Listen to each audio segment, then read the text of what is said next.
Hi friends, எல்லோரும் எப்படி இருக்கீங்க? ஆண்டவராகிய இயேசு கிறிஸ்துவின் நாமத்தினால் உங்களை யாவரையும் நான் வாழ்த்துகிறேன்.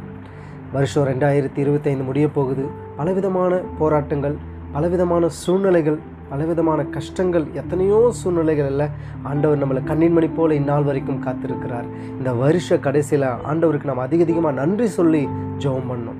நன்றி சொல்கிறதுனால எனக்கு என்ன பிரதர் கிடைக்க போகுது, எனக்கு என்ன லாபம் பிரதர், அதனால் என்ன பயன் அப்படின்னு கேட்குறீங்களா? ஆண்டவராக இயேசு கிறிஸ்து இந்த உலகத்தில் வாழ்ந்த நாட்களில் ஒரு அற்புதம் செய்கிறாரு. 5 அப்பம் 2 மீன் அதை ஆசீர்வதித்து ஸ்தோத்திரம் பண்ணி ஆண்டவர் ஜெபம் பண்ணும்போது அது ஒரு பெரிய அற்புதமாக 5000த்திற்கும் மேற்பட்ட புருஷர்கள் அதை சாப்பிட்டார்கள். சாப்பிட்டது மாத்திரம் இல்லைங்க, மீதமும் எடுத்தார்கள். நீங்கள் உங்கள் வாழ்க்கையில் நீங்கள் நன்றி சொல்லி ஜெபம் பண்ணும்போது என்ன நடக்கும் தெரியுங்களா? இயற்கைக்கு மேற்பட்ட அற்புதம் உங்களுடைய வாழ்க்கையில் நடக்கும். அது மாத்திரம் இல்லைங்க, ஆண்டவர் மீதமும் எடுக்க உதவி செய்வார். ஆகவே நன்றி சொல்லி ஆண்டவரை நோக்கி ஜெபம் பண்ணுங்க. ஆண்டவர் பெரிய அற்புதங்களை உங்கள் வாழ்விலும் செய்வார். God bless you.